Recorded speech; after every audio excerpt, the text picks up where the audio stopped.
Andito na naman si Belinda. Hala, sa mga igitira dyan, panoorin nyo to yung video na to para may i-chismis naman kayo sa mga kaibigan nyo. Dahil nakaramdam ako ng boring, sabi ko, paano ko ba ito papasayan yung sarili ko? Parang naiiwatan ako. Ops, alam ko naman kung ano nasa isip mo. Alam mo ba na sa buong buhay ko, ngayon pa lang talaga ako nakapanood ng Pamasayan Festival dito sa Mandaon Masbate. Ano ba to? Nasingit ko pa talagang yung schedule ko. Parang hindi ako napapagod sa mga taping. Anong mga taping yung pinagsasabi ko dito sa video na to? Baka sabihin naman ng mga bashers ko. Bashers? Mga bashers ko na. Normal man yung tao si Belinda. Baka ano naman isipin nila. Baka nagutuman na si Belinda, nalipasan ng gutom. Kaya kung ano-ano yung pinagsasabi dito sa video niya. Eto na nga, nagulat naman ako dito sa Mandaon kasi ba't ang daming tao? Sino ba yung inaabangan nila? Ang Pamasayan Festival o ako? Nagpapasalamat talaga ako kasi ang dami pa rin talaga nagmamahal at nagsusuporta dito sa akin. Kaya ginawa ko to yung video na to para sa mga bashers ko na mamudlo mga mata nyo. Inggit ka naman no, kasi maraming nakakilala sa akin, maraming nagpa-picture sa akin, ibig sabihin, sikat na talaga ako dito, oy.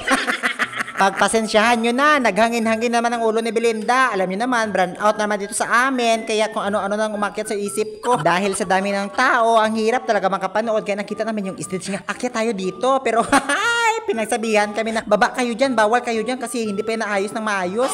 Alam nyo ba na pang pito na to nakakahanap namin kung saan kami pwede makapanood yung maganda, yung relax ba kami, pero syempre no choice na kami. Umakyat naman kami dito sa may Chocolate Hills bang tawag dito, nakidot-dot kami sa mga tao para makapanood lang kami ng Pamasayan Festival. Syempre hindi namin ipapalata, napapagod na kami, o picture-picture kami, video-video, ganun, para syempre relax ba, para may papainggit sa inyo. At dahil uhaw na ako, nagbili ako ng tubig, halin pala ito sa Pacific Ocean na tubig. Ang sarap-sarap ng pamatyag ko na nakainom ako habang nanonood na mga nagsasayawan dito, o diba? Likod lang talaga yung nakikita namin, Day. O, hindi namin nakikita kung gaano kaganda yung performance ng bawat tribo. Likod na lang, pero okay lang to. Ang importante na nakaranas kami kung ano yung tinatawag na Pamasayan Festival. At dahil hindi kami papakali, nakatamak yung kaupod ko ng tae.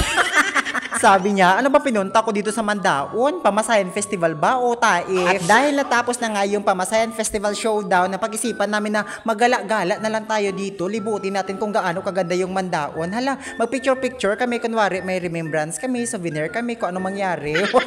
Habang nag-iikot kami, nakita ko to yung mga Charlie's Angels. Ito ang mga gaganda nila. At syempre, ginutom na nga kami. Sabi ko sa mga kasama ko, magkain tayo ng mga street foods dito sa Mandaon kasi masarap sila. Ano ba? Masarap yung street foods, yung mga pagkain nila.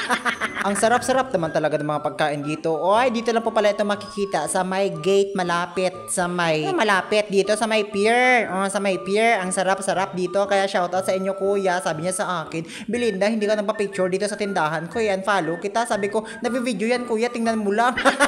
At dahil nabusog na nga kami ng mga street foods na kinain namin, hala, nagdesisyon kami na pupunta tayo sa kanang negosyo center. Tingnan natin kung gaano kaganda yung mga kultura at produkto ng mga taga-Mandaon. Kaya syempre, pagpunta ko, ang dami pala ito nakaabang sa akin. O, nagpa-picture na naman sila habang yung mga kasamahan ko, nanunood sila, nagkikita-kita sila ng mga cultural heritage ng mga taga-Mandaon at na-amaze sila, namangha sila nga, oh my God, ganito pala sa Mandaon, ang ganda pala. Sabi ko sa kanila, kung gaano kaganda yung Mandaon, mas maganda ako. Tapos na nga kami dun sa may negosyo center, kaya napag-isipan naman namin na sige, libutin natin yung buong Mandaon, ikumpara natin kung gaano kaganda yung Mandaon. Pero in fairness, maganda talaga yung Mandaon. Marami pa rin nagpa-picture sa akin kahit sa mga daan-daan lang. Sana all ganito pala yung sikat. Oy, Ops, alam ko naman kung anong nasa isip mo. Basa ko na yan, te. Huwag ka na mag-explain. Alam ko chismosa ka. Alam ko, binabantayan mo lang kung ano yung mga galaw-galaw ko para may i-report ka naman na alingangan ka. Bago nga pala kami uuwi, syempre, dadaan daw muna kami sa LCC para mamili ng aming gustong bilhin na mga pagkain. Nagulat talaga ako pagdating sa LCC kasi sabi ko, bibili lang naman ako ng chocolate dito, pero may nakaabang para ng mga tao para magpa-picture sa akin. Kaya sabi ko, halina kayo, bilisan nyo kasi nagsasako ako, baka gabihan ako sa dalan at abangan ako ng aswang. Kaya hanggang ngayon, napaisip pa talaga ako, ano bang pinakain ko sa kanila? Bakit nauto ko sila? Nagpa-picture pa talaga sila sa akin, hindi man talaga ako artista. Kaya sa mga tao dyan, na mga taga-Mandaon nga nagpa-picture sa akin, maraming salamat talaga sa inyo. Kung hindi dahil sa inyo, hindi ako nakilala dito sa mundo ng vlogging ba. Maraming salamat. Bago nga pala ako makapasok dito sa LCC, ito si Madam, mapapicture ko no siya kasi idol niya kuno ako. Hala, sige Madam, magpa-picture tayo. Tingnan natin kung sino yung sexy at maganda sa ating dalawa. Tapos tinawag niya pa si Sir Guard, oh. Magpa-picture ko no para siya kuno yung aking love team. Kaya sa lahat ng mga taga-LCC, maraming salamat kasi batsyag ko talaga, ramdam na ramdam ko na naka-smile sila sa akin habang nasa loob ako. Kaya ito naman si kuya, napakagwapo, may anak na siya nga dala. O sabi ko, sana ako na lang yung mama nito kasi ang gwapo.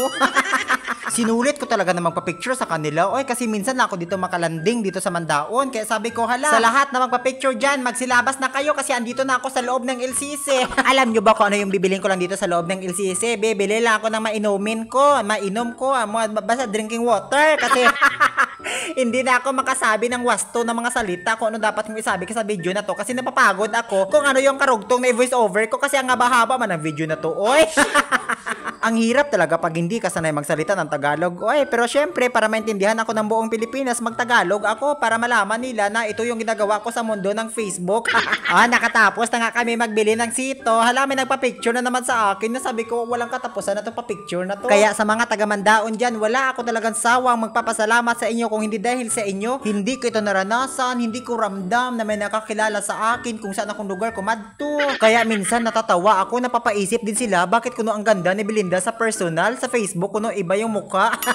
Maraming salamat din syempre kay Ma'am Karen sa aking videographer, sa kasama ko kay Ma'am Rose Ann. Grabe, kung hindi dahil sa kanila, hindi ko dito nabidyohan kung ano yung kaganapan ko dito sa Mandaon. Hay, sa wakas, makakauwi na kami kasi nag-aantay yung dalawa kong kasama, si Sir Michael at saka si Sir Mark Alvin. Pero ito, paglabas ko, may nakaantay naman ng mga grupo. Salamat talaga sa inyo. At napansin ko din ang gwapo ni Kuya. Hoy, Kuya, ako na lang yung maging mama ng dala mong bata.